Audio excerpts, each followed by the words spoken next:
నమస్తే, welcome to defence round up. భారతదేశం ప్రపంచంలో రక్షణ విభాగానికి సంబంధించిన వార్తల్ని విశ్లేషణాత్మకంగా మీ ముందరికి తెచ్చే కార్యక్రమమే ఈ డిఫెన్స్ రౌండప్.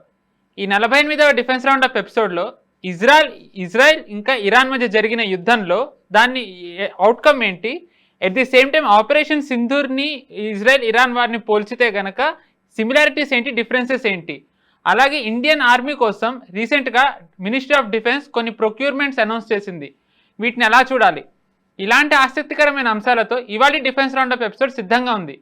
వీటి గురించి చర్చించడానికి మనతో జాయిన్ అవుతున్నారు అంతర్జాతీయ వ్యవహారాల నిపుణులు మరియు డిఫెన్స్ ఎక్స్పర్ట్ మామిడి గిరిధర్ గారు. సార్ నమస్తే. సార్ నమస్తే హర్ష. నమస్తే sir. After 12 long days Israel Iran మధ్య సీజ్ ఫైర్ ప్రకటించారు. అఫ్ కోర్స్ అది ట్రంప్ ప్రకటించింది. సార్, ఓవరాల్ అవుట్కమ్ చూసినట్టయితే మీరు ఇది ఇజ్రాయెల్కి టాక్టికల్ విక్టరీ అనొచ్చా, లేకపోతే ఇరాన్ సర్వైవ్ అయింది అనుకోవచ్చా? మీరు ఎలా చూస్తారు సార్ దీన్ని? యుద్ధాలన్నీ ఎస్పెషల్లీ ఇప్పుడు మోడర్న్ శకంలో ఉన్నటువంటి యుద్ధాలు ఎవరు కూడా గెలిచిన వాళ్ళు ఓడిన వాళ్ళు అంటావు. ఇవన్నీ రిలేటివ్ టర్మ్స్, అంతకంటే ఇంకేమీ లేవు. ప్రస్తుతానికి షార్ట్ టర్మ్ లో మాత్రం ఇజ్రాయెల్ చాలా స్పెక్టాక్యులర్ గా గెలిచింది. ఎందుకంటే ఇరాన్ కి ఉన్నటువంటి క్షమతని చాలా గణనీయంగా తగ్గించారు. వాళ్ళ ఎయిర్ ఫోర్స్ మొత్తం నిర్వీర్యం చేశారు, వాళ్ళ డిఫెన్స్ కేపబిలిటీస్ నిర్వీర్యం చేశారు, ఎయిర్ డిఫెన్సెస్ ని కంప్లీట్ గా ధ్వంసం చేశారు. అలాగే వాళ్ళ న్యూక్లియర్ కెపాసిటీని చాలా వరకు తగ్గించగలరు. ఎంతో మేరకు వాళ్ళు నిజంగా ఈ రోజు న్యూక్లియర్ ప్రాసెసింగ్ చేయలేరు.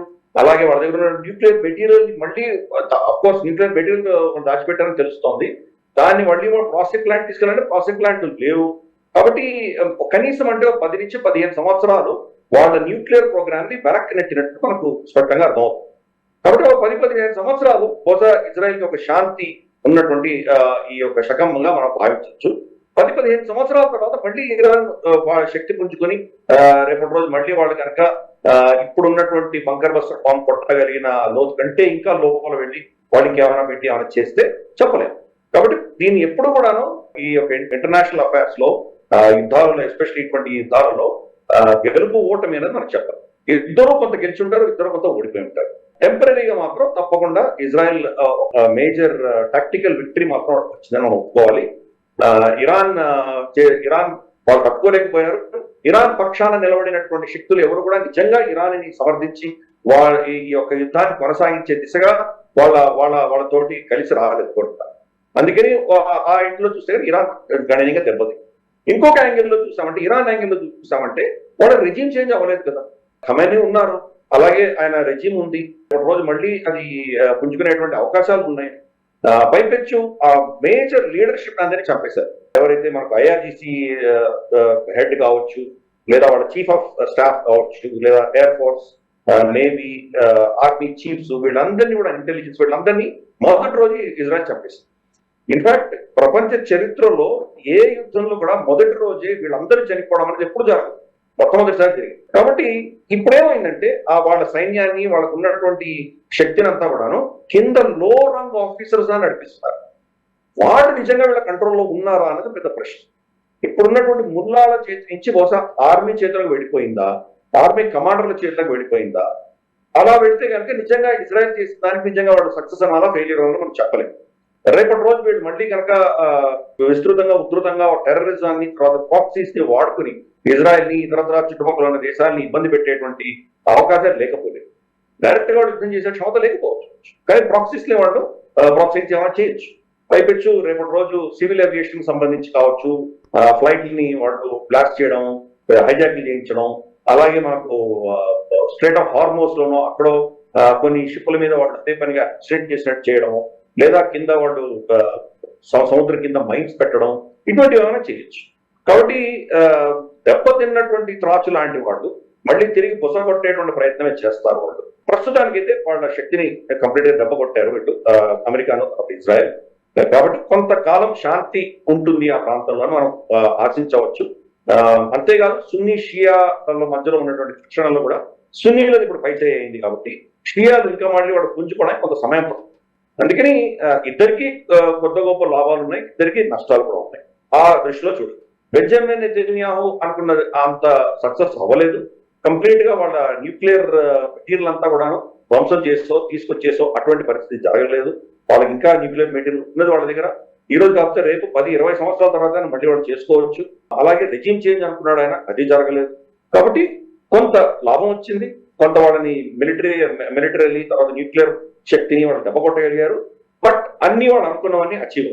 కాబట్టి అందుకనే ప్రతి యుద్ధంలో కూడాను ఏదో కొంత గెలుస్తారు, కొంత ఓటమి అన్నది రెండు సహజంగా ఉంటాయి.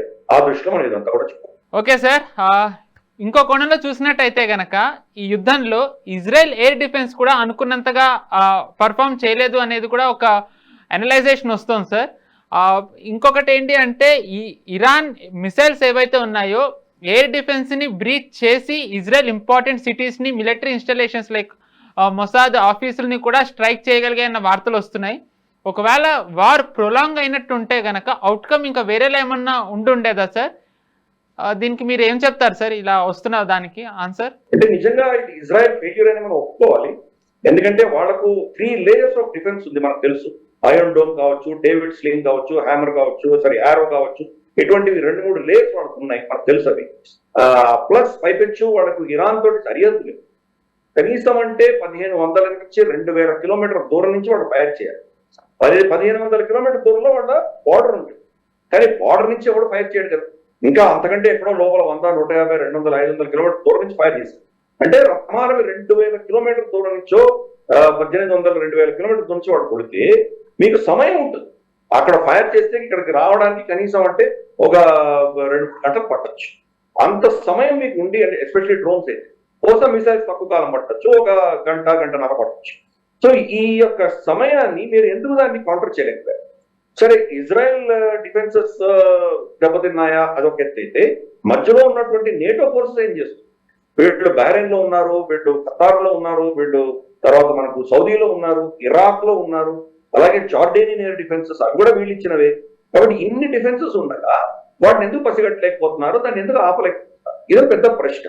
అది ఆఫ్ కోర్స్ ఇజ్రాయెల్ దాన్ని సమాధానం చెప్పాలి. వాళ్ళకు ఉన్నటువంటి పరిస్థితులు అంతా కూడాను, ఆ ప్రాంతం అంతా కూడాను ఒక విధమైనటువంటి వాళ్ళకు అధీనం, వాళ్ళు ఇన్ని 4-5 యుద్ధాలు చేసేసరికి ఎక్కడో వాళ్ళు దెబ్బతిన్నట్టు మాకు స్పష్టంగా అర్థం అవుతుంది. రెండవది, అక్కడ వాళ్ళకు వస్తున్నటువంటి మిసైల్స్ కూడా ఏవైతే వాళ్ళ మీద స్ట్రైక్ చేస్తున్నాయో ఆ మిసైల్స్ కూడా హైపర్సానిక్ స్పీడ్ లో వస్తున్నాయి. హైపర్సానిక్ మిసైలా కాదా మనం చెప్పలేం, కానీ హైపర్సానిక్ స్పీడ్ లో వస్తున్నాయి.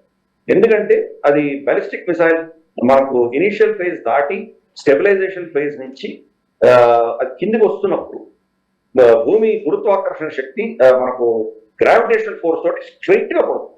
ఆ స్ట్రైట్ గా పడినప్పుడు స్పీడ్ పుంజుకుంటుంది. స్పీడ్ పుంజుకొని హైపర్సానిక్ స్పీడ్ లో వస్తుంది. దానిని ట్రాక్ చేసి కొట్టడం అనేది చాలా కష్టం. దీని ఇనిషియల్ ఫేజ్ లోనే కొట్టాలి. వాడు ఫైర్ చేయగానే దాన్ని కొట్టాలి, అప్పుడు కానీ లేదా స్టెబిలైజేషన్ ఫేజ్ లో కానీ దాన్ని కొట్టాలి. టర్మినల్ ఫేజ్ లో కొట్టడం చాలా కష్టం. ఎక్కడో ఇజ్రాయెల్ యొక్క డిఫెన్స్ వాళ్ళ ఫోర్సెస్ వాళ్ళు ఏవైతే వాళ్ళ ప్రోటోకాల్స్ ఉన్నాయో అవి తప్పకుండా దెబ్బతిన్నాయో మనకు అర్థం. రెండవది, వాళ్ళు కొన్ని మిసైల్స్ అదే పనిగా వదిలేశారు. ఎందుకంటే ఎక్కడ నష్టం జరగదు అనుకున్నటువంటి వాటిని వదిలేశారు. ఎందుకు? ప్రతిదీ వీళ్ళు కొట్టుకుంటూ పోతే వీళ్ళ స్టాక్స్ అయిపోతుంది. ఇజ్రాయెల్ స్టాక్స్ అయిపోయాయంటే రేపు నిజంగా ఇంకా పెద్ద ఎత్తున పెడితే కనుక వాళ్ళకి కావాల్సిన స్టాక్స్, కావాల్సిన నిల్వలు ఉంచుకోవాలి. కాబట్టి కొన్ని పడినా పర్వాలేదు వదిలేశారు. అన్ఫార్చునేట్ ఏమైందంటే కొన్ని వాళ్ళ ప్రజలు ఉంటున్నటువంటి ప్రాంతాలు రెసిడెన్షియల్ ఏరియాస్ లో పడ్డాయి. వాళ్ళ మొసాద్ బిల్డింగ్ తాగలేదు. మొసాద్ బిల్డింగ్ దగ్గరలో ఒక కొన్ని మీటర్ల దూరంలో పడింది. పెద్ద మొసాద్కి ఏం డ్యామేజ్ అవ్వలేదు. సో ఇనిషియల్ గా మనం చూస్తే కనుక వీళ్ళ ఎయిర్ డిఫెన్స్ సిస్టమ్స్ రమారమి 90-95% ఆ దేశం మీద వేస్తున్నటువంటి మిసైల్స్, డ్రోన్స్ కి తట్టుకోగలిగేది. కానీ రాను ఈ 12 రోజుల యుద్ధంలో చివరికి వచ్చేసరికి 60-65% మాత్రమే ఆపగలిగారు. అంటే 30-35% వాళ్ళు ఆపలేకపోయారు. అంటే ఎక్కడో వాళ్ళ ప్రోటోకాల్స్ లో తప్పకుండా వాళ్ళు దెబ్బతిన్నారు. ఇటువంటి అటాక్స్ వాళ్ళు ఊహించలేకపోయారు. ఇరాన్ ఏం చేసిందంటే ఎక్కడెక్కడ ఇజ్రాయెల్ వీక్నెసెస్ ఉన్నాయో దాన్ని బాగా స్టడీ చేసింది. వాళ్ళకి తెలుసు యుద్ధం అంటూ వస్తే కనుక ఇజ్రాయెల్ ఎయిర్ ఫోర్స్ ముందు నిలవలేదని వాళ్ళకి తెలుసు. కాకపోతే మిసైల్స్ మీద ఎక్కువ ఫోకస్ పెట్టారు. మిసైల్స్ ని కూడా ఇజ్రాయెల్ వాళ్ళ మొబైల్ మిసైల్ లాంచర్స్ అన్ని కూడా ధ్వంసం చేశారు. ఆల్మోస్ట్ 45-50% ధ్వంసం చేశారు. కానీ వాళ్ళ కొన్ని సొరంగంగా పెట్టుకునే వాళ్ళు బయటికి తీస్తే షూట్ చేసి మళ్ళీ లోపలికి వెళ్ళిపోయారు. అటువంటి వీళ్ళు పసిగట్టడం చాలా కష్టమైంది ఈ ఇజ్రాయెల్.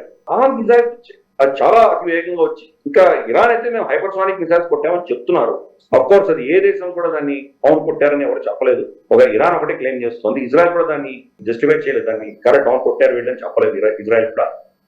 ఎనీవే ఇజ్రాయెల్ యొక్క ఐరన్ డోమ్ ఎక్కడ ఫెయిల్ అయిందని మనకు స్పష్టంగా అర్థం. ఒక దీర్ఘకాలీనంగా కనుక యుద్ధం జరిగితే దాన్ని తట్టుకోవడం అనేది కష్టం. మనకు కూడా ఆపరేషన్ సింధూర్లో 2-3 రోజులు యుద్ధం చేశాం కాబట్టి మనకు అంత తెలియలేదు. కానీ బహుశా ఇది కూడా 10-15 రోజులు అయితే కనుక మన పరిస్థితి ఎలా ఉండేదో మనకు చెప్పడం చాలా కష్టం. పైపెచ్చు మనకు వచ్చిన డ్రోన్స్ చిన్న వచ్చినాయి, వాళ్ళకు వచ్చినది మిజైల్స్ వచ్చాయి, పెద్ద మిసైల్స్, షహీన్ లాంటి మిజైల్స్ ఆల్మోస్ట్ 2000 కిలోమీటర్ల మిజైల్స్ అని కొట్టారు. వాటి శక్తి చాలా ఉంటుంది. అవి ఇందాక నేను చెప్పినట్టు టెర్మినల్ ఫేజ్ చాలా వేగంగా వస్తాయి. కాబట్టి వాటిని కూడా ఆల్మోస్ట్ ఈ మిజైల్స్ మాత్రం రమారమి 90% మిజైల్స్ కొట్టగలిగింది ఇజ్రాయెల్. ఒక 10% వాళ్ళు ఆపలేకపోయారు. దానివల్ల ఈ నష్టం జరిగింది. మొత్తంగానే దాంట్లో కనుక పడుతుంటే కనుక ఇజ్రాయెల్ పోసాయిపాటికి చాలా గాజాలాగా తయారైంది. అన్ని మిజైల్స్ కొట్టారు. ఆ మిజైల్స్ నుండి ఎలా తట్టుకోగలిగారు, కొంత వాళ్ళకి దెబ్బలు తగిలాయి. కాబట్టి ప్రతి యుద్ధంలో కూడాను యుద్ధం చేసే శక్తి, ఎంత పెద్ద శక్తి అయినా వాడు కూడా దెబ్బలు తింటారు. సూపర్ పవర్ అయిన అమెరికానే వాడు చేసిన అన్ని యుద్ధాల్లో బాగా దెబ్బలు తింటారు. వాళ్ళు దెబ్బలు తినని యుద్ధం లేనేలేదు. చిన్న శక్తులు, టెర్రరిస్ట్ దేశాలు, టెర్రరిస్ట్ శక్తులతో యుద్ధం చేసినా వాడు నష్టపోయారు. ఆఫ్ఘనిస్తాన్ ఎంత నష్టపోయారో మనం చూసాం. ఆఫ్ఘనిస్తాన్ వాళ్ళ ఎయిర్ ఫోర్స్ ఉందా, వాళ్ళ దగ్గర నేవీ ఉందా, వాళ్ళ దగ్గర ఆర్మీ ఉందా, ఏముంది? వీళ్ళకి ఇంత పెద్ద టామాహాక్ మిజైల్స్ తీసుకొచ్చి, పెద్ద హంవీలు తీసుకొచ్చి, ఏంటంటో అస్త్రాలు తీసుకొచ్చినా కానీ కూడా ఎన్ని వేల మంది వాళ్ళ సైనికులు చనిపోయారు ఆఫ్ఘనిస్తాన్. కాబట్టి యుద్ధం అన్నప్పుడు నష్టం అనేది 2 సైడ్లు ఉంటాయి. నష్టం అనేది, కానీ ఆ నష్టాలని తట్టుకునే శక్తి ఎవరికి ఉంటుందో వాడు గెలుస్తారు. ఇజ్రాయెల్కి ఆ శక్తి ఉన్నది, ఇరాన్ కూడా ఆ శక్తి ఉంటుంది. కాకపోతే ఇరాన్ ప్రభుత్వం ప్రాక్టికల్ గా ఇక్కడ ఆపకపోతే కనుక మనకి ఇబ్బంది వస్తుందన్న దృష్టిలో వాళ్ళు కూడా ఆపేశారు. ఇజ్రాయెల్ కూడా వాళ్ళకి అర్థమైపోయింది, ఇంకా ఎక్కువ దాడులు జరిగితే కనుక వాళ్ళు దాన్ని తట్టుకునేటువంటి శక్తి వాళ్ళు కూడా క్రమేపీ క్షీణిస్తోందని అర్థమైంది. అందుకని ఈ సీజ్ ఫైర్ ఇద్దరు కూడా ఒప్పుకున్నారు. కాకపోతే వాళ్ళిద్దరిలో ఈ యొక్క ఘర్షణ వాతావరణం ఉంది కాబట్టి మళ్ళీ ఎంతకాలం తర్వాత మళ్ళీ ఫ్లేర్ అవుతుందో అని చెప్పలేదు. తప్పకుండా భారతదేశంలో మనం చేసినటువంటి ఆపరేషన్ సింధూర్లో మన కవచ్ ఏదైతే ఉందో దాని చూసి ఇజ్రాయెల్ కొన్ని గుణపాఠాలు తప్పకుండా నేర్చుకోవాలి. అలాగే ఇజ్రాయెల్లో జరిగినటువంటి ఈ యుద్ధం, ఇజ్రాయెల్ ఇరాన్ మధ్యలో జరిగిన యుద్ధంతో సంబంధించిన కొన్ని అంశాలు భారతదేశం కూడా నేర్చుకోవాలి. రైట్ సార్, ఒకవేళ కనుక ఇరాన్ ఇజ్రాయెల్ మధ్య జరిగిన 12 డే యుద్ధం ఏదైతే ఉందో దీని ఫైనల్ కన్క్లూజన్ ఒకవేళ ఎవరన్నా ఇలా అంటే దీనికి మీరు ఏం ఆన్సర్ ఇస్తారు సార్? అదేంటంటే ఇరాన్ మిసైల్ పవర్ చూపించింది కానీ ఎయిర్ డిఫెన్స్లో వీక్ అయింది, అక్కడ ఓడింది. When it comes to Israel దాని ఎయిర్ డిఫెన్స్కి మిక్స్డ్ రిజల్ట్ వచ్చింది, బట్ ఎయిర్ సుపీరియారిటీ ఇజ్రాయెల్ సాధించింది. ఇదే మెయిన్ అవుట్కమ్ అంటే కనుక దీంతో మీరు ఏకీభవిస్తారా సార్? యాక్చువల్గా అది నేను ఏకీభవించను. అంతకంటే చాలా క్రిటికల్ ఏరియా ఎక్కడ ఇజ్రాయెల్ గెలిచిందంటే కనుక Iranian administration, Iranian intelligence, Iranian forces దానిలో వీళ్ళు ఇన్ఫిల్టర్ చేయగలిగారు. దాంట్లో చాలా ఆల్మోస్ట్ ఖమేనీ పక్కన ఉన్నటువంటి వ్యక్తులందరూ కూడా ఇజ్రాయెల్ మనుషులు, మొసాద్ మనుషులు. వాళ్ళకి తెలియకుండా వాళ్ళు ఎంత సీక్రెట్స్ మీటింగ్స్ జరుగుతున్నా, సీక్రెట్ మీటింగ్ లో ఏం జరుగుతోంది, ఎక్కడెక్కడ ఏం పెట్టారు, ఇవన్నీ కూడా మొసాద్ తెలిసిపోతున్నాయి. పైపెచ్చు మొదటి రోజు యుద్ధం మొదలైనప్పుడు ఇజ్రాయెల్ నుంచి ఎన్ని వచ్చాయో మిసైల్స్ వచ్చాయో, లేకపోతే మనకు F-35 వచ్చాయా, ఇంకేం వచ్చాయి మనకు, అది ఒక ఎత్తు అయితే ఇరాన్ లోపలే ఉండి ఇరాన్ లో మొసాద్ ఏజెంట్స్ ఇరాన్ లో నుంచే ఈ డ్రోన్స్ అన్ని ఎగరేసి వాళ్ళ కీలకమైనటువంటి ఇన్స్టలేషన్స్ అన్ని మీద వాళ్ళు దాడి చేయగలుగుతారు. అది మేజర్ డిఫరెన్స్ పెట్టిద్దరికి. వాళ్ళ ఇన్ఫిల్ట్రేషన్ ఇజ్రాయలీ డిఫెన్సెస్ కానీ ఇజ్రాయలీ ఇంటెలిజెన్స్ మొసాడ్లో కానీ ఇన్ఫిల్ట్రేట్ చేయలేకపోయారు. వాళ్ళకి ఇక్కడి నుంచి ఇన్ఫర్మేషన్ రాదు.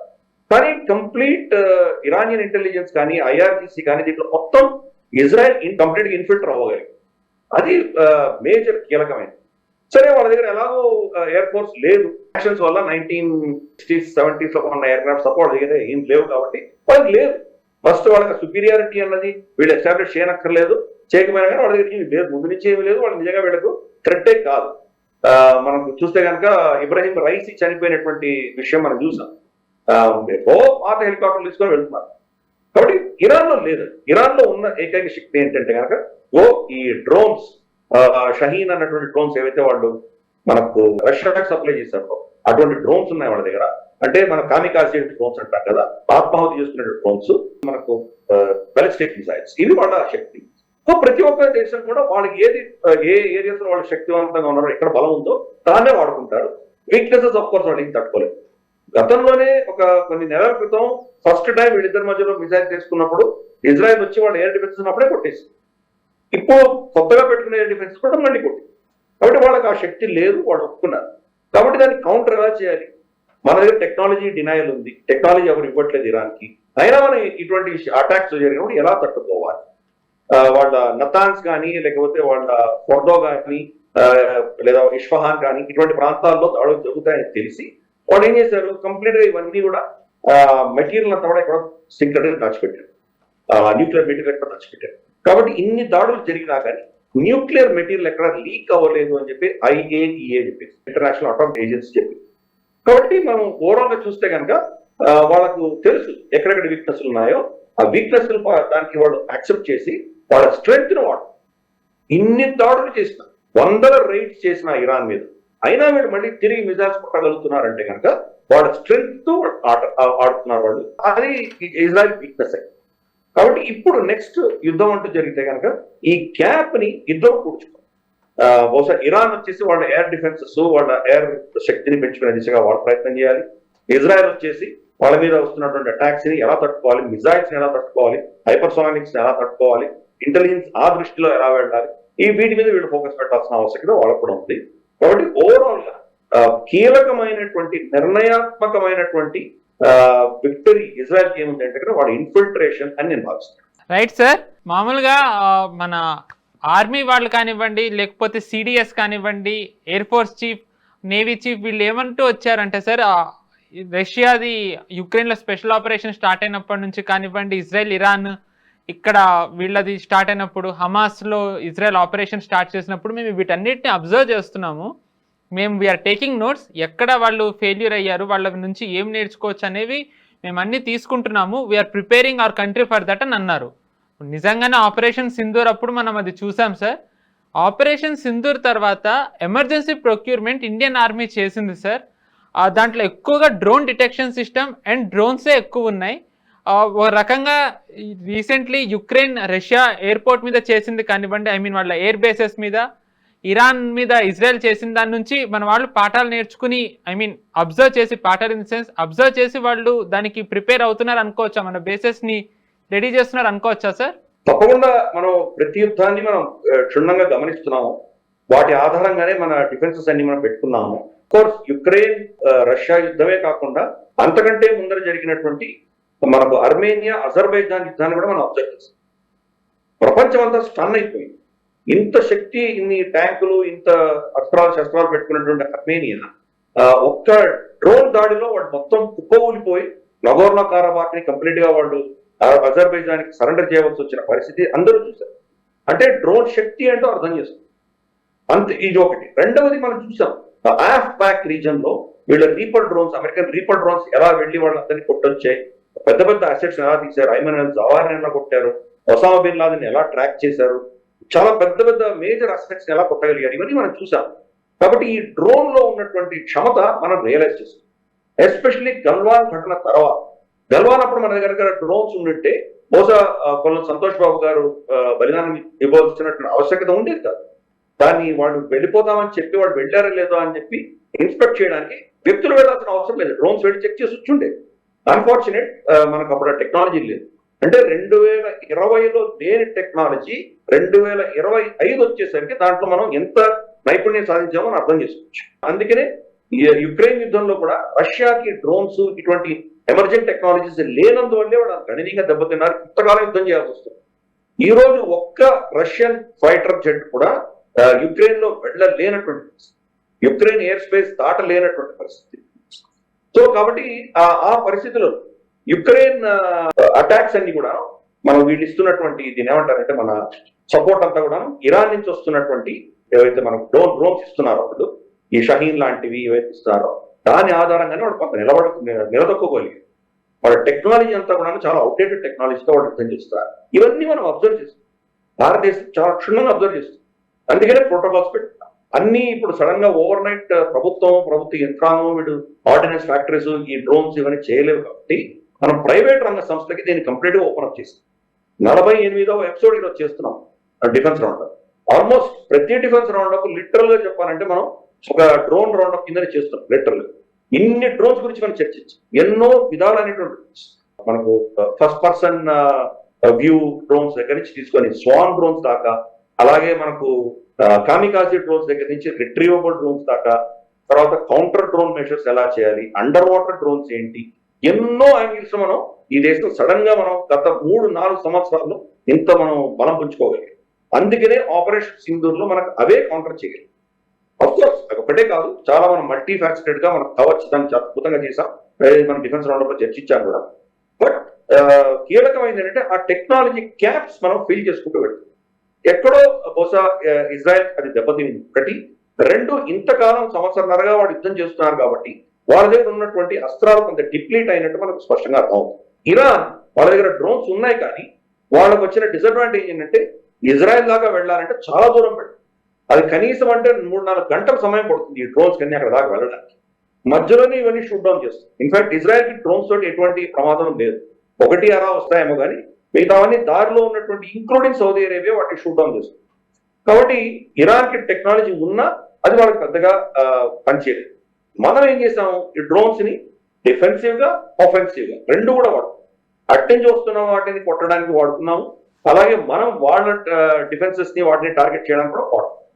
కాబట్టి ఈ యొక్క మిక్స్ అన్నది మనం ఇంతవరకు సాధించగలం. 4 ఏళ్లలో మనకున్న టెక్నాలజీ మనం సాధించగలం. ఈ ఆపరేషన్ సింధూర్, అలాగే ఇప్పుడు ఆపరేషన్ ఏదైతే లయన్ ఉందో, ఇటువంటివన్నీ కూడా చూసి మనం బహుశా నెక్స్ట్ జనరేషన్ యుద్ధంలో ఇంకా ఏమేమి టెక్నాలజీస్ వాడితే మనం ఎఫెక్టివ్ గా మనల్ని డిఫెండ్ చేసుకోవచ్చు, శత్రువు యొక్క రెడార్స్ వాడి యొక్క ఎయిర్ డిఫెన్స్ తప్పించుకొని ఎలా కొట్టచ్చు, ఇవన్నీ కూడా ప్రోటోకాల్స్ అన్ని ఇంకా ముందు టెక్నాలజీస్ అవుతున్నాయి. ఇజ్రాయెల్ ఒక టెక్నాలజీ దేశం కాబట్టి తప్పకుండా వాళ్ళు దీని గురించి ఇంకా ఆలోచన చేస్తారు. నెక్స్ట్ యుద్ధానికి వాళ్ళు ఇంకా ఒక నెక్స్ట్ లెవెల్లో వాళ్ళు యుద్ధం చేయడానికి సిద్ధపడతారు. అదే పరిస్థితి భారతదేశంలో కూడా మనం చూస్తున్నాము. మనం కూడా ఇప్పుడు చాలా గణనీయంగా దీని మీద రీసెర్చ్, ప్రైవేట్ రంగ సంస్థల్లో చాలా సొల్యూషన్స్ తీసుకోవడం అన్ని చూస్తున్నాం. ఎవరు ప్రపంచం రియలైజ్ చేయకుండానే భారతదేశం ఒక అద్భుతమైనటువంటి శక్తిగా మనం ఎదిగాము. 3000-4000 కిలోమీటర్లు మనం డిఫెండ్ చేసుకోగలిగామంటే చిన్న విషయం కాదు ఇది. కాబట్టి ఎమర్జింగ్ టెక్నాలజీస్ అన్ని కూడా జరుగుతున్న యుద్ధాల ఆధారంగా నేర్చుకోవాలి. ఒక సామెత ఉంది, తన అనుభవంతో నేర్చుకున్నవాడు మంచివాడు, కానీ ఇతరుల అనుభవంతో నేర్చుకున్నాడు విజ్ఞుడు అని చెప్పి పెద్దలు చెప్తారు. So those who learn from there mistakes are good people, those who learn from others mistakes are wise people. అందుకే వాడు తప్పు, మనకు రష్యా ఏం తప్పు చేస్తోంది, ఇజ్రాయెల్ ఏం తప్పు చేస్తోంది, ఇరాన్ ఏం తప్పు చేస్తుంది, ఇవి మనం క్షుణ్ణంగా గమనించి ఆ తప్పులు మనం చేయకుండా, రిపీట్ చేయకుండా మన యొక్క గ్యాప్స్ ని ఫిల్ చేసుకుంటూ వెళ్తున్నాం. కాబట్టి ఈ రోజు మన ఆపరేషన్ సింధూర్ ఇంత అద్భుతంగా మనం కొట్టగలిగాం. రైట్ సార్, ఈ ప్రొక్యూర్మెంట్ గురించి కనుక మన గవర్నమెంట్ అనౌన్స్ చేసింది, రిలీజ్ చేసింది కనుక చూసినట్టయితే సార్, వన్ ఇంట్రెస్టింగ్ థింగ్ ఏంటంటే అన్ని ఇండిజినసే ఉండాలి, అంటే అన్ని భారతీయ సంస్థలే తయారు చేసి ఉండాలని అన్నారు. ఆపరేషన్ సింధూర్ అప్పుడు మనం ఎన్ని ఇండియన్ డ్రోన్స్ వాడినా అవి మేబీ మనం టెక్నాలజీ ట్రాన్స్ఫర్ వల్ల, జేవీ వల్ల అవి ఎక్కువ పేర్లో న్యూస్ల్లో ఉన్నాయి సార్. కానీ ఇప్పుడు మేబీ ఒకవేళ ఫ్యూచర్లో వచ్చే దాంట్లో అలా కూడా లేకుండా మొత్తం భారతీయ సంస్థలే ఉండాలని చెప్పి మన ప్రభుత్వం ఆలోచిస్తుందా? డ్రోన్స్ కానివ్వండి, యాంటీ డ్రోన్ సిస్టమ్ కానివ్వండి, డ్రోన్ డిటెక్షన్ రేడార్లు కానివ్వండి, even bullet proof jackets, helmets, night విజన్వి కూడా అన్ని భారతీయ సంస్థలవే ఉండాలన్నారు. మీరు ఎప్పుడు అంటూ ఉంటారు ఎకో సిస్టమ్ బిల్డ్ చేయాలని. ఈ 12 ఏవైతే ఐటమ్స్ ప్రొక్యూర్మెంట్ మన గవర్నమెంట్ అనౌన్స్ చేసిందో, ఒక ఎకో సిస్టమ్ బిల్డింగ్ లో ఇది ఒక చిన్న ఎగ్జాంపుల్ అనుకోవచ్చా సార్? అంటే 100% భారతదేశంలో ప్రొడ్యూస్ చేయగలిగితే మంచిదే, బాగానే ఉంటుంది. కానీ ప్రొడ్యూస్ చేయగలమా లేదా అని కొన్ని ప్రశ్నలు ఉన్నాయి. కొన్ని టెక్నాలజీస్ మన దగ్గర లేవు. అందుకనే వాళ్ళు ఏం చేశారంటే కనీసం మెజారిటీ 70-80% అయినా మీరు భారతదేశంలో ఉన్న కాంపనెంట్స్ తీసుకోండి. మిగతా కాంపనెంట్స్ మీరు తీసుకోవాలంటే చైనా నుంచి తీసుకోకండి. చైనా నుంచి కాకుండా ఇంకా ఇతరత్ర సోర్సెస్ తీసుకోండి అని చెప్తున్నాం. ఫర్ ఇన్స్టెన్స్ మనకు వింగ్డ్ డ్రోన్స్, అంటే మనకు బైరాట్కర్ లాంటి డ్రోన్స్ తయారు చేసినప్పుడు దానికి మోటార్స్ కావాలి. ఆ మోటార్స్ మన దగ్గర టెక్నాలజీ అంత గొప్పగా లేదు. మోటార్స్ ఎక్కడి నుంచో తెచ్చుకోవాలి, కానీ మిగతా అంతా మనమే చేయొచ్చు. దాని నావిగేషన్, దాని రెడార్స్, దానికి యాక్టివ్లీ రీడింగ్ మనకు రెడార్స్ ఉంటాయో అలాంటివి కావచ్చు, లేదా దానికి సంబంధించినటువంటి ఫ్యూసలాజ్కి సంబంధించినటువంటి మెటలర్జీ కావచ్చు, ఇవన్నీ కూడా మనమే చేసుకోవచ్చు. కొన్ని కాంపనెంట్స్ ఇంకా మనం శక్తి లేదు కాబట్టి ఇంపోర్ట్ చేసుకోవచ్చు. కానీ ప్రిడామినెంట్ గా అది భారతీయ సంస్థలు, భారతీయ టెక్నాలజీ దాంట్లో ఉండాలి. కొన్ని కాంపనెంట్స్ మీరు బయట నుంచి తెచ్చుకున్నా మెజారిటీ భారతదేశంలో తయారయ్యేలా చూడండి. వీలైతే ఇంపోర్ట్ చేసుకున్నా కూడా క్రమేపీ దాన్ని భారతదేశంలో తయారయ్యే దిశగా మీరు చేయండి అని చెప్పి భారత ప్రభుత్వం దాన్ని ఎంకరేజ్ చేస్తుంది. ఎమర్జెన్సీ ప్రొక్యూర్మెంట్ అన్నటువంటి రూట్ అవలంబించి భారత ప్రభుత్వం ఇప్పుడు చాలా integrated drone detection and interdiction system అని ఒకటి ఆర్డర్ ఇచ్చింది. ఇది భారత్ ఎలక్ట్రానిక్స్ లిమిటెడ్ తయారు చేస్తుంది. దాన్ని అర్థం చేసుకోవచ్చు, ఇంటగ్రేటెడ్ డ్రోన్ డిటెక్షన్ అంటే మన మీద వస్తున్నటువంటి డ్రోన్స్ డిటెక్ట్ చేయడం, ఇంటర్డెక్షన్ అంటే దాన్ని మళ్ళీ ఎదురు అటాక్ చేసి దాన్ని కొట్టడం. ఆ సిస్టమ్ మనం ఆల్రెడీ చేసాం మనం, కానీ ఇంకా చాలా విస్తృతంగా ఉధృతంగా నంబర్స్ పెంచే దిశగా దాన్ని మనం ఆర్డర్ ఇస్తున్నాం. అలాగే లో లెవెల్ వెయిట్ రెడార్స్, లో లెవెల్ లైట్ వెయిట్ రెడార్స్ అంటే మనకు రెడార్స్ వాళ్ళు రెడార్ బీమ్ వాడు పట్టుకోవచ్చు, రెడార్ బీమ్ వాళ్ళు టార్గెట్ చేసి కొట్టారంటే కనుక మనం అదే చేసి, ఇన్ఫాక్ట్ పాకిస్తాన్ లో అదే చేసి వాళ్ళ రెడార్ స్టేషన్స్ అన్ని కొట్టాం, ఇంక్లూడింగ్ అమెరికన్ రెడార్స్ కొట్టాం. కాబట్టి వాళ్ళ అటాక్స్ తట్టుకునేటువంటి రెడార్స్ చిన్న చిన్న లో వెయిట్ ఉంటుంది కాబట్టి దాన్ని సునాయాసంగా ఎక్కడి నుంచి కావాలంటే అక్కడికి మనం తీసుకువెళ్ళి కొట్టగలిగిన రెడార్స్ మనం ఆర్డర్ ఇస్తాం. ఇది ఎక్కడ నేర్చుకున్నాము, ఇది ఎందుకు ఆర్డర్ ఇస్తున్నాము అంటే యమన్ లో హౌతీలకు ఇస్తారు. యమన్ లో హౌతీలకు ఉన్నటువంటి రెడార్స్ కూడా రష్యాను, చైనా, ఇరాన్ సమర్థంతో వాళ్ళు మొబైల్ రెడార్స్ పెట్టారు. అంటే చిన్న పికప్ ట్రక్స్ ఉంటాయి కదా, టొయోటా పికప్ ట్రక్స్ లో వాళ్ళు సడన్ గా దాని వెనక ట్రక్ లో పెట్టి దాన్ని జీపీఎస్ పెట్టి దాన్ని ట్రాక్ చేసి అక్కడి నుంచి మిసైల్ పడుతుంది. ఆ missile even American air craft carrier మీద కొట్టగలుగుతాం. ఆ ప్రాంతం నుంచి రెడ్ సీ నుంచి వస్తున్న షిప్పుల మీద అంతా దాడి చేయగలరు. రెడార్లు ఎక్కడ ఉన్నాయి, వీళ్ళు రెడార్ వెతుక్కుంటూ చూస్తే కానీ రెడార్లు ఎక్కడ లేవు. వీళ్ళేమో సడన్ గా అప్పటికప్పుడు రెడార్ పెట్టేసి మొబైల్ రెడార్ పెట్టి షూట్ చేసేది మళ్ళీ మడిచిపెట్టుకుని దాన్ని పెట్టుకుని వెళ్ళిపోతున్నారు. కాబట్టి మనకు అర్థమైంది ఇది కూడా మనకు చాలా అవసరం అని చెప్పి లో లెవెల్ లైట్ వెయిట్ రెడార్స్ కూడా మనం ఆర్డర్ ఇస్తాం. అలాగే వీషార్డ్ ఆల్రెడీ మన దగ్గర ఉంది. వీషార్డ్ అంటే very short range air defence ఏదైతే ఉందో దాని షార్ట్ ఫామ్ వీషార్డ్ అని పిలుస్తారు. అంటే మనకు షోల్డర్ ఫైర్డ్ కావచ్చు, లేదా దగ్గర అంటే ఆల్మోస్ట్ కొన్ని వందల మీటర్లు కావచ్చు, 1 కిలోమీటర్ దూరం, 2 కిలోమీటర్ దూరంలో మనకు థ్రెట్ వచ్చింది అంటే వాటిని అటాక్ చేయండి. ఫర్ ఇన్స్టెన్స్ S-400 చాలా దూరం 400 కిలోమీటర్ల కొట్టగలదు, పెద్ద వాళ్ళ ఎయిర్ క్రాఫ్ట్ వాటిని కొట్టగలదు. కానీ ఇప్పుడు మనకు లాహోర్ నుంచి వాడు అమృత్సర్ కొట్టాడంటే చిన్న చిన్న డిస్టెన్సెస్ బహుశా మనం డిటెక్ట్ చేసేంత లోపల వాడు మనకు వచ్చేసుకోవచ్చు. సో మన ఆర్మీ వాళ్ళు లేకపోతే అక్కడ కస్తీ తిరుగుతున్నటువంటి BSF ఎవరో చూస్తుండొచ్చు. వాళ్ళు దాన్ని షూట్ డౌన్ చేయాలంటే వాళ్ళు మాన్యువల్ గా దాన్ని కొట్టాలంటే కూడా మనకు అస్త్రాలు కావాలి. అందుకని వీషార్డ్ పెట్టుకుంటాం, very short range air defences పెట్టుకుంటాం. దానికి మనం ఎమర్జెన్సీ ప్రొక్యూర్ చేస్తున్నాం భారతదేశం. అలాగే remotely piloted aerial vehicles, suppose ఇవన్నీ కూడా డ్రోన్స్, ఇవన్నీ కూడా డ్రోన్స్ లో different types of drones. Loitering munitions మనకి ఎంత చాటిగా ఉందో లాస్ట్ టైం మనం చూసాం. లాయిటరింగ్ మ్యూనిషన్స్ గురించే మనం ఒక డిఫెన్స్ రౌండప్ లో ఒక సెగ్మెంట్ చేసాం, వెపన్స్ సెగ్మెంట్ లో ఒకసారి లాయిటరింగ్ మ్యూనిషన్ అంటే ఏంటి అని క్లియర్ గా చర్చించాం. లాయిటరింగ్ వేరే ఉంది కదా, లాయిటరింగ్ అక్కడ వెళ్ళి శత్రువు ఎక్కడున్నాడో ఆ శత్రువు యొక్క పిన్ పాయింట్ లొకేషన్ దొరికేంత వరకు వెతుకుతూ ఉంటుంది. దొరికిన తర్వాత అది వెళ్ళి ఒక సూసైడ్ అటాక్ లాగా వెళ్ళి దాన్ని ఫేస్ చేస్తుంది ఆ టార్గెట్. ఒకవేళ అక్కడ మనం కావాల్సిన టార్గెట్ లేదు అంటే మళ్ళీ తిరిగి వచ్చేస్తుంది. కాబట్టి దాన్ని లాయిటరింగ్ మ్యూనిషన్ అంటాం. వాటికి ఇప్పుడు అర్జెంట్ గా మనం భారత ప్రభుత్వం ఎమర్జెన్సీ ప్రొక్యూర్ చేస్తాం. అలాగే VTOL అంటే vertical take of and landing. అంటే మనకు ఫర్ ఇన్స్టెన్స్ అమెరికాలో చూసాం వాళ్ళ F-35 vertical take of air craft కూడా ఉన్నాయి. అఫ్కోర్స్ ఆ టెక్నాలజీ వాళ్ళ దగ్గరే ఉంది, ఎవరి దగ్గర లేదు, మన దగ్గర కూడా లేదు అది. కానీ కొన్ని రెడార్స్, కొన్ని డ్రోన్స్ కానీ కొన్ని అసెట్స్ మనకు ఈవెన్ లాయిటరింగ్ మ్యూనిషన్స్ లాంటివి కావచ్చు, వర్టికల్ టేక్ ఆఫ్ అంటే రన్వే లేకుండా టేక్ ఆఫ్ అవ్వగలిగినటువంటి కొన్ని assets vertical take of and landing కూడా వర్టికల్ గా ల్యాండ్ అవ్వాలి. సో అటువంటి కొన్ని మ్యూనిషన్స్ అన్ని కూడా మనం ఆర్డర్ ఇస్తాం. అలాగే ఇందాక చెప్పినట్టు డ్రోన్స్, బుల్లెట్ ప్రూఫ్, ఇందాక మీరు చెప్పారు bullet proof. In fact IIT Delhi, DRDO కలిసి డెవలప్ చేసిన బుల్లెట్ ప్రూఫ్ వెస్ట్స్ గురించి మనం డిఫెన్స్ రౌండప్ లో కవర్ కూడా చేసాం గతంలో. అటువంటి బుల్లెట్ ప్రూఫ్స్ కూడా ఇప్పుడు చాలా సంఖ్యలో ఆర్డర్ ఇస్తాం. అలాగే మనం చూస్తే కనుక వీటిని ట్రాన్స్పోర్ట్ చేయడానికి కావాల్సిన ట్రక్కులు గతంలో అన్ని ఇంపోర్ట్ చేసుకునేవారు. ఏదర్ మనకు రష్యన్ ఇవైనా వచ్చి ఉండేవి, లేదా యూరోపియన్ వచ్చి ఉండేవి, అమెరికా నుంచి కొన్ని ఇంపోర్ట్ చేసుకున్నాం, ఇజ్రాయెల్ నుంచి కొన్ని ఇంపోర్ట్ చేసుకున్నాం. కాబట్టి డిఫరెంట్ సోర్సెస్ నుంచి ఇంపోర్ట్ చేసుకున్నాం గతంలో.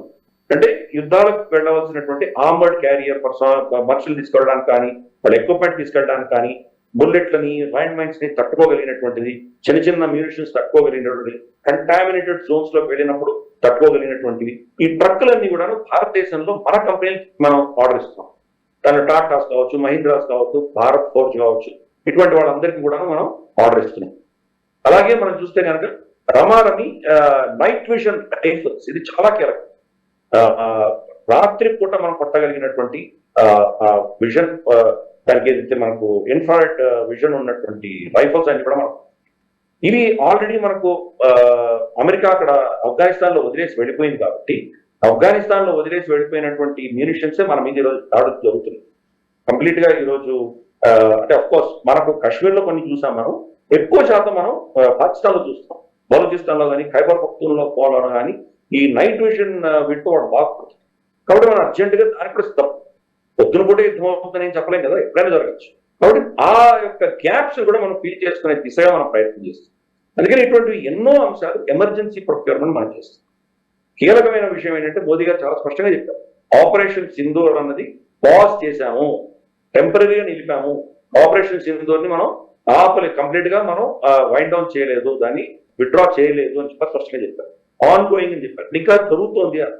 కాబట్టి రేపటి రోజు ఇరాన్ ఇజ్రాయెల్ మధ్యలో కొంత కూల్ డౌన్ అయిన తర్వాత మళ్ళీ ఆ పాకిస్తాన్ కొట్టాలి అనుకోవాలంటే కనుక పాకిస్తాన్ కొట్టడానికి సరిపడినటువంటి శక్తిని మనం మళ్ళీ పెంచుకుంటాం. అందుకనే ఈ ఎమర్జెన్సీ ప్రొక్యూర్మెంట్ చేస్తాం. డిఫెన్స్ లో ఎలా ఉంటుందంటే మనం ఆర్డర్ ఇస్తే కనుక ఆర్డర్ కి సంబంధించినటువంటి ప్రోటోకాల్స్ ఉంటాయి, దాని బిడ్డింగ్ ప్రాసెస్ ఉంటుంది, దానికి తర్వాత టెక్నికల్ ఎవాల్యుయేషన్ ఉంటుంది, దానికి ఫైనాన్షియల్ ఎవాల్యుయేషన్ ఉంటుంది. ఈ రెండు అయిన తర్వాత షార్ట్ లిస్ట్ చేస్తారు, దానికి అయిన తర్వాత దాంట్లో నెగోసియేషన్స్ ఉంటాయి. నెగోసియేషన్స్ అయిన తర్వాత L1 L2 ఎందుకు కొనాలి, L1 ఎందుకు కొనలేదు, దానికి మళ్ళీ C&AG కాబట్టి చదవడం అంతా చాలా డిలే చేస్తుంది మనకి. ఇంకా ఏ ప్రొక్యూర్మెంట్ అయినా సంవత్సరాలు పడుతుంది. రఫాయల్ చూసాం, ఎంతకాలం పట్టిందో రఫాయల్ కొనడానికి. మోదీ గారు వచ్చాక ఫాస్ట్ ట్రాక్ చేసేది కొన్నారు, లేకపోతే అది ఎప్పటికొచ్చి ఉండదు మనం చెప్పేవాళ్ళం కాదు. కాబట్టి ఇటువంటి బ్యూరోక్రాటిక్ వలయంలో చిక్కుకోకుండా తొందరగా మనకు కావాలి అని చెప్పేసి ఫాస్ట్ ట్రాక్ ప్రొక్యూర్మెంట్ లో 2000 కోట్ల ప్రొక్యూర్మెంట్ భారత ప్రభుత్వం ఇమ్మీడియట్ గా మంజూరు చేసింది. అందుకని ఇవన్నీ కూడా తొందరగా రావచ్చు. డ్రోన్ కంపెనీలు మనకు హైదరాబాద్ లో చాలా ఉన్నాయి, బెంగళూరులో చాలా ఉన్నాయి. కాబట్టి వీళ్ళు ఇమ్మీడియట్ గా చాలా తొందరగా రాబోయే 3-4 నెలల్లో వీళ్ళు సప్లై చేయగలుగుతారు. వాటి మీద ఫోకస్ పెట్టారు. పెద్ద పెద్ద షిప్పులు, పెద్ద పెద్ద ట్యాంకులు, పెద్ద పెద్దవి అవి ఎలాగో అవి నడుస్తూనే ఉంటాయి. దాని నార్మల్ ప్రొక్యూర్మెంట్ ప్రాసెస్ లో మనం అది వాళ్ళు కొనుక్కోవచ్చు. కానీ ఇవి ఇమ్మీడియట్ గా ఇంపాక్ట్ చూపించగలిగినటువంటి ఈ యొక్క మేజర్ నేను చెప్పిన ఐటమ్స్ అన్ని కూడా చిన్నవి కానీ చాలా కీలకం. యుద్ధంలో గెలవడానికి ఇవి చాలా కీలకంగా ఉంటాయి. కాబట్టి వాటిని ఫాస్ట్ ట్రాక్ ప్రొక్యూర్మెంట్ భారత ప్రభుత్వం చేసుకోవాలి. మనం ఆపరేషన్ సింధూర్ తర్వాత ఊరికం లేం, మన శక్తిని మళ్ళీ పెంచుకుంటున్నాం. ఫస్ట్ శత్రువు మనం ఎప్పుడు తిరిగి కొట్టలేకుండా వాడికి దెబ్బ కొట్టాము, కానీ వాడు మళ్ళీ శక్తి పుంజుకుంటాడు అని మనకు తెలుసు. కాబట్టి వాడి శక్తిని పుంజుకొని మన మీద దాడి చేసేంత లోపల మన శక్తిని ఇంకా వాడికంటే ఎన్నో రెట్లు పెంచుకునే దిశగా భారత ప్రభుత్వం పావులు కలుపుతోంది. ఇది చాలా అద్భుతమైన విషయం, మన ప్రేక్షకులు తెలుసుకోవాలి. మన దేశం ఊరికే లేదు. మోదీ గారు ఎందుకు చేశారంటే కూడా చాలా అద్భుతమైనటువంటి నిర్ణయం అది. యుద్ధం ఇప్పుడు దాన్ని సస్పెండ్ చేయడానికి తర్వాత మనం ఇంకా శక్తి పుంజుకోవాలి. కొన్ని గ్యాప్ మనం చూసాము. ఒకసారి శక్తి పుంజుకొని మనం ఇవన్నీ కూడా వచ్చిన తర్వాత ఇంకా మనం అజేయులుగా వాళ్ళ మీద యుద్ధాలు చేయొచ్చు. అందుకని ఆ దిశగా భారత ప్రభుత్వం నిర్ణయం తీసుకుంటుంది. మనం అందరూ కూడా వాళ్ళని అభినందిస్తాం.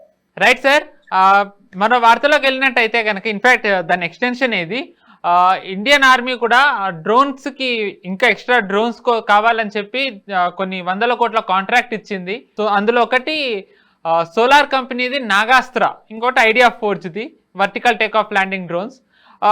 అంటే మామూలుగా చూసుకున్నట్టయితే కనుక గతంలో మనం ఎక్కువ గన్స్ కావాలి, లేకపోతే కనుక బుల్లెట్ ప్రూఫ్ జాకెట్స్ లేకపోతే కనుక మిసైల్స్కి ఎక్కువ చూసేవాళ్ళం. కానీ ఇప్పుడు దాంతో సమానంగా డ్రోన్స్, అది కూడా రకరకాల డ్రోన్స్కి నిజానికి కాంట్రాక్ట్ ఇస్తున్నారు సార్.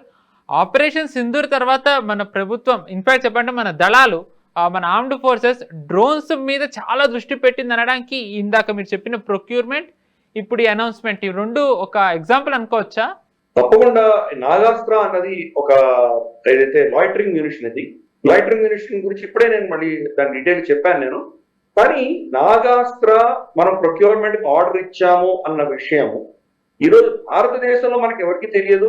డిఫెన్స్ రౌండప్ సరే మనం కవర్ చేస్తున్నాము, మన దేశంలో దానికి పెద్దగా కవరేజ్ రాలేదు. కానీ పాకిస్తాన్ లో వైరల్ అయింది. పాకిస్తాన్ లో వాళ్ళందరూ ముచ్చమటలు పడుతున్నారు.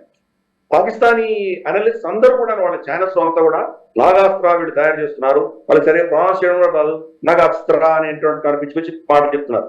కానీ వాడు కొనుక్కుతున్నారు. నాగాస్త్ర అన్నది రేడార్కి చిక్కదు. ఎందుకంటే మనకు ఇజ్రాయెల్ నుంచి తెచ్చుకున్నటువంటి హారో ఏదైతే లాయిటరింగ్ మ్యూనిషన్స్ ఉందో అది మనకు ఆపరేషన్ సింధూర్లో చాలా పనికొచ్చింది.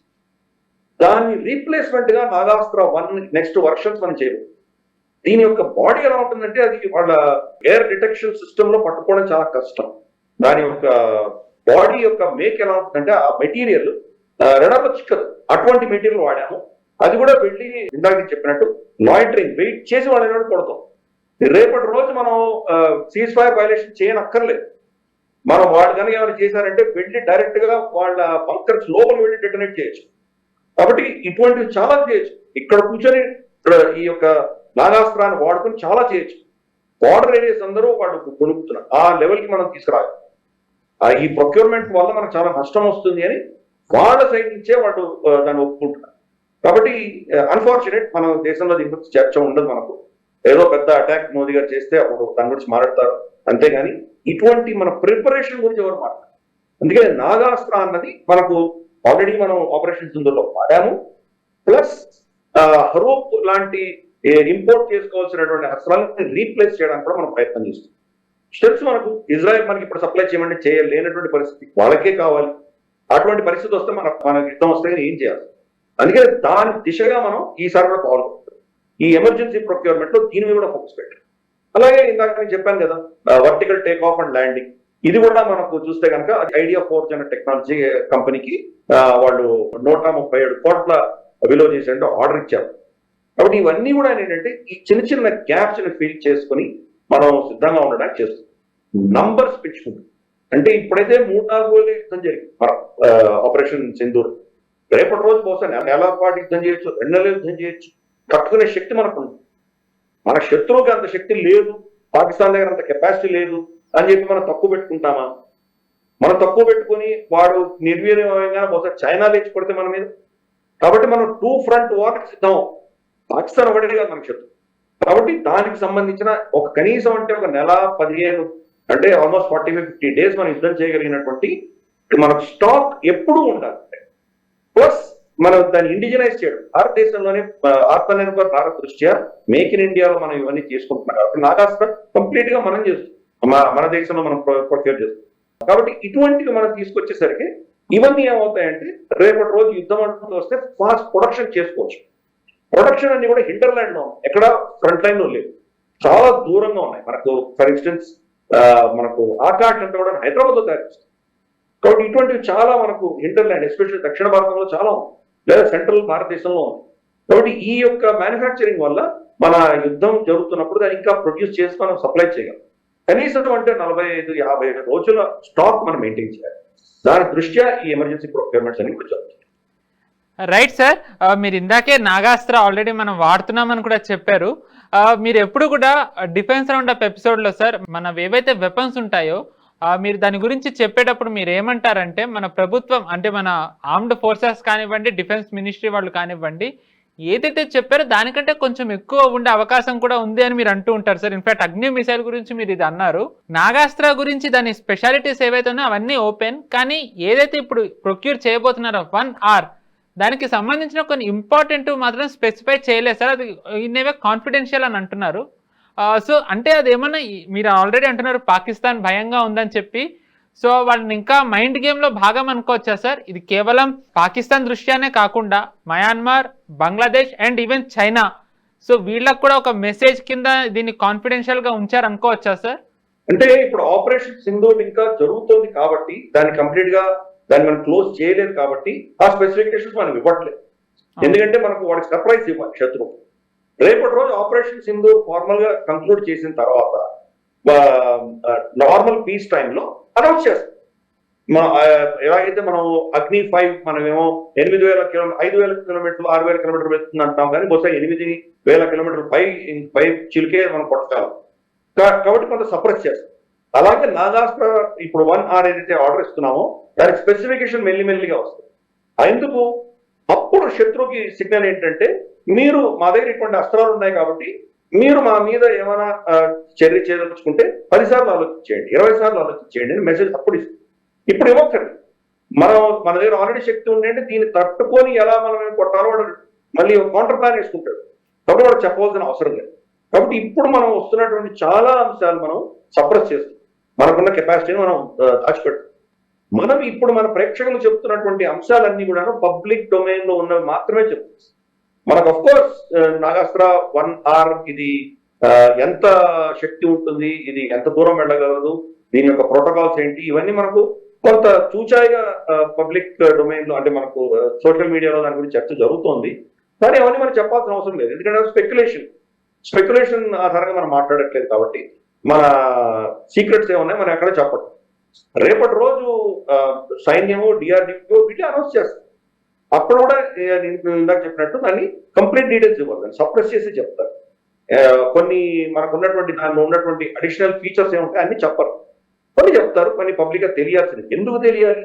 శత్రువు తెలుసుకున్నందువల్ల వాడు 10 సార్లు ఆలోచన చేస్తాడన్న దృష్ట్యా అవి కొన్ని చెప్పాల్సి వస్తుంది. చూద్దాం, మెల్లిగా దీని డీటెయిల్స్ అన్ని కూడా బయటకు వస్తాయి. రైట్ సార్, మరో అంశంలోకి వెళ్ళినట్టయితే కనుక పినాక రెజిమెంట్స్ కూడా కొన్ని ఫామ్ చేస్తోంది మన సైన్యం అని చెప్పి వార్తలు వచ్చాయి. నిజానికి పినాక గురించి మీరు ఒకసారి వెపన్ సెగ్మెంట్లో గతంలోనే చెప్పారు సార్. ఇది వియర్డ్ అని అనను కానీ, అంటే కొంచెం అవుట్ ఆఫ్ ద సిలబస్ అని అనను కానీ, మామూలుగా ఇప్పుడు ఆపరేషన్ సింధూర్ అయిన తర్వాత ఎయిర్ డిఫెన్స్ల గురించి కానివ్వండి, లేకపోతే ఫైటర్ జెట్లు కానివ్వండి, ఏవాక్స్ కానివ్వండి, మిసైల్స్ కానివ్వండి, ఎక్కువ వీటి గురించి చర్చ, లేకపోతే ఏవి కావాలని ఇవే న్యూస్లో ఉంటున్న టైంలో రాకెట్ పినాక అనేది మల్టీ బ్యారెల్ రాకెట్ లాంచర్, దీనివి రెజిమెంట్స్ మన వాళ్ళు స్టార్ట్ చేస్తున్నారు అంటే ఇందులో ఏమన్నా అంటే ఇది పాకిస్తాన్కి కాకుండా చైనా, దీనికి కూడా ఏమైనా సంబంధం ఉంది అనుకోవచ్చా sir? Of course Pakistan, China ఈ రెండు కూడా మనకు అడ్వర్సరీసే కాబట్టి ఇద్దరికి మెసేజ్ వెళ్తోంది. పినాక యొక్క గ్రేట్నెస్ ఏంటంటే ఇది రమారమి 72 మిజైల్స్ 44 క్షణాల్లో కొడితే అది రమారమి 1000/800 1000 నుంచి 800 గజాల ఏరియాని కంప్లీట్ గా ధ్వంసం చేయాలి. అంటే ఎక్కడ మనం కొట్టగలం? ఫర్ ఇన్స్టెన్స్ వాళ్ళ ఆర్మీ మ్యూనిషన్ డంప్స్ కొట్టచ్చు, వాళ్ళు ఎక్కడెక్కడైతే ఈ మందు సామాగ్రి పెట్టుకున్నారో దాన్ని కొట్టచ్చు, అలాగే వాళ్ళ ఫ్యూయల్ ట్యాంక్స్ ఎక్కడ ఉన్నాయో దాన్ని కొట్టచ్చు, అలాగే వాళ్ళ వెహికల్స్ అన్ని పార్క్ చేసుకున్న ప్రాంతాన్ని కొట్టచ్చు, లేదా వాళ్ళ ఎయిర్పోర్ట్ కొట్టామంటే కూడా రన్వే. మొన్న జరిగిన దాడిలో ఒక్కొక్క బ్రహ్మోస్ మిసైల్ కొట్టాము, దాన్ని అక్కడక్కడ మనం గుంటలు వచ్చేదానికి తర్వాత ఒక వారం 10 రోజులు 4 రోజులు అక్కడ మళ్ళీ పూడ్చుకుంటారు. పినాక నుంచి కొట్టామంటే కనుక రమారమే మొత్తం రన్వే మొత్తం ధ్వంసం చేయొచ్చు. దాన్ని రిపేర్ చేయాలంటే వాడికి ఎన్నో నెలలు పడవచ్చు, యుద్ధ సమయంలో వాడు దాన్ని రీప్లేస్ చేయలేకపోవచ్చు. కాబట్టి అటువంటివి అంటే లిమిటెడ్ ఏరియాలో కంప్లీట్ సర్వనాశనం చేసేటువంటి శక్తి ఉన్నది పినాక. కాబట్టి దానిని నెక్స్ట్ వర్షన్ ఇప్పుడు ప్రస్తుతానికి ఒక 12 నుంచి 15, 20 కిలోమీటర్ల దాకా కొట్టగలిగినటువంటి కెపాసిటీ మన దగ్గర ఉంది. నెక్స్ట్ వర్షన్ రాబోతుంది, అది 38-40 కిలోమీటర్ల దూరం దాకా కొట్టగలిగినటువంటి ఇది పెట్టుకుంటారు. ఇది మనం చూస్తే కనుక మనకు ఫార్వర్డ్ పంజాబ్ లో, పంజాబ్ లో ఉన్నటువంటి ఫార్వర్డ్ బేసిస్ లో ఉన్నటువంటి లాహోరు, తర్వాత మనకు ఇస్లామాబాద్, తర్వాత మనకు రావల్పిండి, ఈ ప్రాంతంలో ఉన్నవన్నీ కూడా మనకి రీచ్ అయిపోతాం, ఈజీగా కొట్టేస్తాం. వాళ్ళ స్థావరాల్ని ఈజీగా మనం ధ్వంసం చేయొచ్చు. కాబట్టి ఇంతవరకు మన దగ్గర 6 బ్యాటరీస్, ఆ 6 వాళ్ళ బెటాలియన్ ఏమంటారంటే దాని రెజిమెంట్స్, ఈ 6 రెజిమెంట్స్ కూడా మనకు మొత్తం పాకిస్తాన్ బార్డర్ లోనే పెట్టి ఇప్పుడు దానికి ఇంకొక 4 రెజిమెంట్స్ ని ఆర్డర్ ఇస్తుంది. అంటే 6 ఇక్కడ 4 ఇక్కడ ఉన్నవి ఇంతవరకు 6, ఆల్మోస్ట్ దానికి 80-90% దాన్ని ఇంక్రీజ్ చేసుకుంది. ఇది ఇప్పుడున్నటువంటి వర్షన్ ని అర్జెంట్ గా ఆర్డర్ ఇస్తాం. రేపటి రోజు నెక్స్ట్ వర్షన్ రాబోతోంది, దాన్ని ఇంకా ఆర్డర్ ఇస్తాం.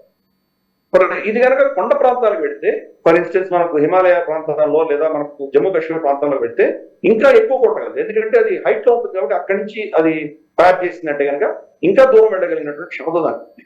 ఆ వర్షన్స్ అన్ని కూడా మనం ఇంకా డెవలప్ చేస్తాం. అంటే మనకు లదాఖ్ లాంటి ప్రాంతంలో మనకు తక్కువ ఆక్సిజన్ ఉన్నటువంటి ప్రాంతంలో వెళ్ళగలిగినటువంటి అదే సేమ్ రిజల్ట్స్ ఇవ్వగలిగినటువంటి నెక్స్ట్ వర్షన్స్ అన్ని కూడా మనం తీసుకొస్తాం. ఈ పినాక 4 రెజిమెంట్స్ రావడంతో అఫెన్సివ్ కేపబిలిటీ పెంచుకుంటాం. మిగతా అన్ని కూడా డిఫెన్సివ్ కేపబిలిటీ. వాడు మన మీద వేస్తే కనుక మన ఆకాశ్ కొడతాము, దాన్ని ఏదో కౌంటర్ చేస్తాము, ఇటువంటివన్నీ వాడు మన మీద వేస్తున్నటువంటి అటాక్స్ ని మనం తట్టుకునేటువంటి డిఫెన్సివ్ స్ట్రక్చర్ ఒకటైతే, పినాక అనేది offensive structure plus intense firing అంటే 72 మిసైల్స్ ఒకటే దగ్గర పడితే అది ఒక ఫైర్. అటువంటిది 3-4 చేసామంటే ఏమో కంప్లీట్ వాళ్ళ మొత్తం హ్యాంగర్స్ ని, వాళ్ళ ఎయిర్ క్రాఫ్ట్స్ ని, వాళ్ళ సైలోస్ ని అన్నింటినీ కూడా ధ్వంసం చేయొచ్చు. 44 క్షణాల్లో కొడుతుంది ఒక బ్యాటరీ. అటువంటిది 3-4 బ్యాటరీ కొట్టామంటే ఏమవుతుంది మన పరిస్థితి, ఆ శత్రు పరిస్థితి ఏమవుతుంది? కాబట్టి అంత ఇంటెన్స్ ఫైరింగ్ వాడు ఎవడు కూడా దాన్ని ఆపలేడు. 50% దాన్ని ఆపాడు అనుకుందాం కాసేపు, ఇంకా 50% వాడి మీద పడ్డాయంటే దాన్ని ఎలా తట్టుకోవాలి? సివియర్ డ్యామేజ్ ఉంటుంది. కాబట్టి అటువంటి అస్త్రం మనం మన అమలు బదులు తెచ్చుకుంటున్నాం, అనేది ఆల్రెడీ ఉంది. దాని యొక్క కెపాసిటీ పెంచుకుంటున్నాం, మనం దాని నంబర్ పెంచుకుంటున్నాం. ఈ రాబోయే రోజుల్లో ఇంకా కూడా దీని ప్రొక్యూర్మెంట్స్ వస్తాయి. ఇప్పుడు ప్రస్తుతానికి 4 రెజిమెంట్స్ మాత్రమే ఆర్డర్ ఇచ్చారు. ఇందాక నేను చెప్పినట్టు నెక్స్ట్ వర్షన్ రాగానే ఇంకా కూడా చాలా పెద్ద మోతాదుని ఇవన్నీ కూడా ఆర్డర్ రాబోతుంది.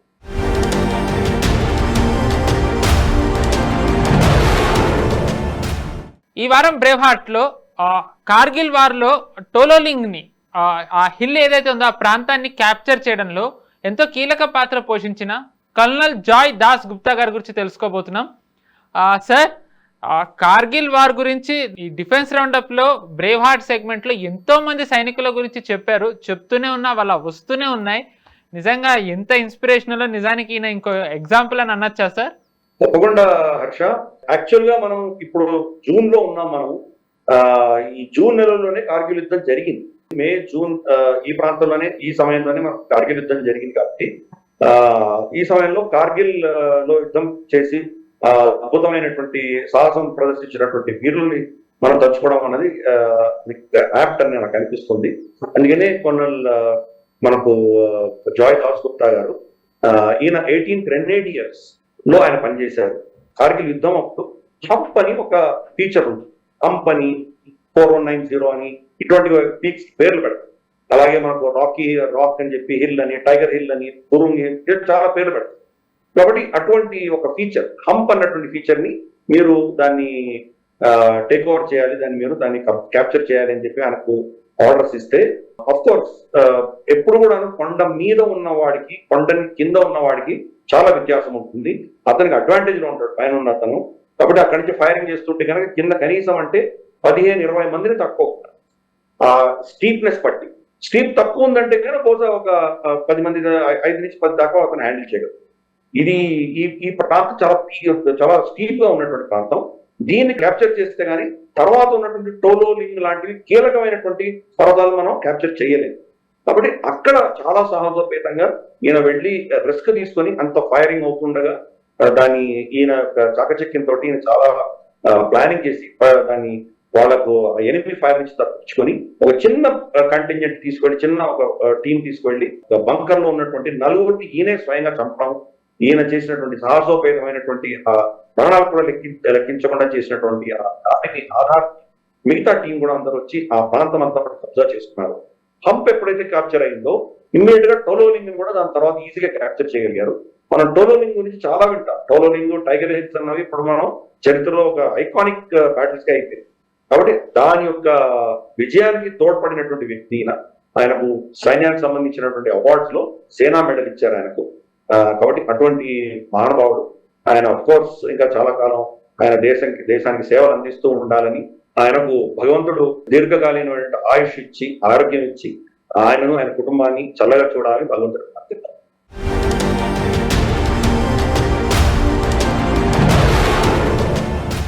ఈ వారం డిఫెన్స్ రౌండప్ లోని వెపన్ అనే ఒక సెగ్మెంట్ లో బంకర్ బస్టర్ బాంబ్ గురించి తెలుసుకోబోతున్నాం.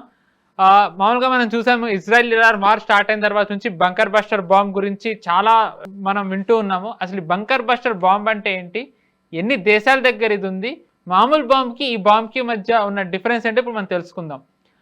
సార్, బంకర్ బస్టర్ బాంబ్ అనాలా, Trump favourite word mother of all bombs అనాలా, దీనికి మామూలు మిసైల్స్ కి దీనికి ఏంటి సార్ డిఫరెన్స్? యాక్చువల్ గా బంకర్ బస్టర్ బాంబ్ పేరుతో మనకు అర్థమవుతుంది ఏంటో అది. దాన్ని మ్యాసివ్ ఆర్డినెన్స్ పెనిట్రేట్ అని అంటారు. అంటే కాంక్రీట్ ని తొలుచుకుంటూ లోపలికి వెళ్ళి పేరుతుంది.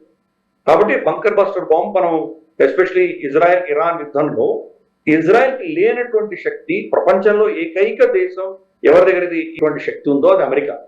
అమెరికాని చాలా కాలంగా వాడు కోరుతున్నారు, ఇజ్రాయెల్ సైన్యం మాకు వచ్చి సాయం చేయండి, బంకర్ బస్టర్ బాంబ్ ఇవ్వండి అని.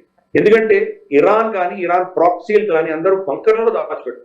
మనం చూసాం గాజా కింద అంతా కూడా చీమల పుట్టలాగా అన్ని వాళ్ళు టనల్స్ పెట్టుకున్నారు. అలాగే మనకు ఇరాన్ లో కూడా వాళ్ళ న్యూక్లియర్ ఫెసిలిటీస్ అని టనల్స్ కింద తోవి ఎక్కడో లోపల పెట్టారు. హెజ్బుల్లా కూడా అదే చేసింది. మన నస్రుల్లా కొట్టినప్పుడు కూడా ఒక బంకర్ బస్టర్ బాంబ్ వాడు. కానీ అన్నిటికంటే పెద్ద బంకర్ బస్టర్ బాంబ్ అమెరికా దగ్గర ఉన్నది. అది GBU-57 అన్నటువంటి ప్రపంచంలో ఎవరి దగ్గర లేనటువంటిది, రమారమి 200 మీటర్లు కిందకి వెళ్ళి కొట్టగలిగినంత పవర్ఫుల్ బాంబ్ ఒక్క అమెరికా దగ్గరే ఉన్నది. అది ఆ బాంబుని కొట్టడానికి కూడా ఒక్క B2 స్ట్రెంత్ బాంబర్ తప్ప ఇంకేమీ కొట్టదు. అది కూడా అమెరికా దగ్గర.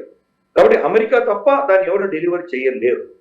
ఇజ్రాయెల్ కోరిక మేరట ఫైనల్ గా డొనాల్డ్ ట్రంప్ దాన్ని ఒప్పుకొని B2 బాంబర్లని 37 గంటలు అమెరికా నుంచి దాన్ని తీసుకొచ్చి మిడే రీఫ్యూలింగ్ చేసుకుంటూ, ఎందుకంటే ఏ దేశం మీద వెళ్ళినా కానీ ఆ దేశం ఎవరిని సపోర్ట్ చేశారని వాళ్ళ మీద బైకాట్స్ రావడము, ఇస్లామోఫోబియా అనడం, ఇటువంటి చాలా ఇబ్బందులు వస్తాయి. కాబట్టి ఎస్పెషల్లీ అక్కడ ఉన్నటువంటి వెస్ట్ ఏషియాలో గల్ఫ్ దేశాల్లో ఎవరి ఎయిర్ స్పేస్ వాడకుండా ఒక్క పాకిస్తాన్ ఎయిర్ స్పేస్ మాత్రమే వాడి వాళ్ళు వెళ్ళి కొట్టొచ్చారు. మన ఎయిర్ స్పేస్ మీద వాడినట్టు పాకిస్తాన్ మన మీద అబాండాల మీద ప్రయత్నం చేసింది, కానీ సత్యాలు లేవని చెప్పి దాంట్లో ఏం సత్యం లేదని మనకు తెలిసింది. స్పష్టంగా ఆ రూట్ అంతా కూడా అమెరికన్ ఎస్టాబ్లిష్మెంట్ ఇచ్చింది కాబట్టి దాంట్లో వెళ్ళి కొట్టారు. 22 ఫ్లోర్స్ అంటే అంతస్తులు, 22, 23 అంతస్తుల లోపలికి వెళ్ళిపోయింది. అంటే దానికి ఎంత ఎనర్జీ ఉంది. బాంబు నార్మల్ గా మిసైల్ కానీ లేదా మనకు ఆర్డినెన్స్ ఏం కొడుతున్నా కానీ కూడా ఏమవుతాయంటే ఇంపాక్ట్ అవ్వగానే పేలిపోతాయి. కొన్ని ఏంటంటే ఇంపాక్ట్ కాకుండానే పైన మనం డెటనేట్ చేయొచ్చు. దాన్ని పరిస్థితి దాంట్లో కూడా అల్టిమేట్ అస్త్రం ఏంటంటే MOAB అంటారు. MOAB అంటే కనుక దాన్ని మదర్ ఆఫ్ ఆల్ బాంబ్స్ అని కూడా పిలుస్తారు, కానీ మ్యాసివ్ ఆర్డినెన్స్ ఎయిర్ బ్లాస్ట్. అది భూమి టచ్ అవ్వదు. భూమి టచ్ అవ్వకుండానే భూమికి దగ్గరగా దాన్ని డెటనేట్ చేస్తారు.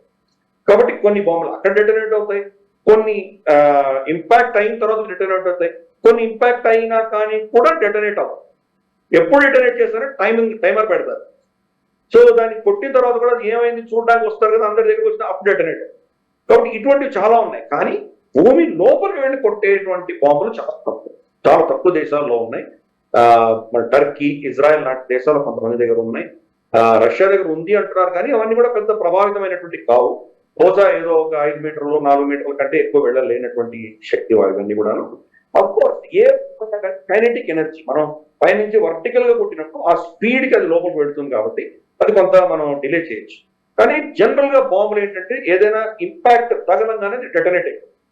ఈ బాంబుల స్పెషాలిటీ ఏంటంటే ఇంపాక్ట్ అయినా ఏదైనా తగిలినా కానీ కూడా డెటనేట్ అవ్వదు.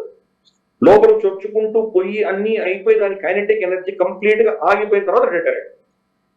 దాని కెపాసిటీ ఏంటంటే 20 నేను చెప్పినట్టు 22 నుంచి 25 అంతస్తులు లోపలికి వెళ్ళి అది దాని కెపాసిటీ. కాంక్రీట్ ని కొట్టగలదు, మరి కొండలు కూడా కొట్టగలదా? ఇవన్నీ కూడా పెద్ద ప్రశ్న లేదు. అందుకనే ఇక్కడ మనకు ఫోర్డోలో కొట్టినటువంటి బాంబులు పెద్దగా డ్యామేజ్ చేయలేదు అని చెప్పి తర్వాత నెక్స్ట్ డే CNN వీళ్ళందరూ కూడా ఎక్కువ స్టేట్మెంట్స్ ఇచ్చారు. కానీ ఇంపాక్ట్ తెలుస్తోంది. ఇంపాక్ట్ యొక్క డ్యామేజ్ బయటకు వచ్చినటువంటి ఆ బ్లూయిష్ గ్రే డస్ట్ ఏదైతే ఉందో అవన్నీ కనిపిస్తున్నాయి మనకి. కాబట్టి లోపల డ్యామేజ్ అయింది.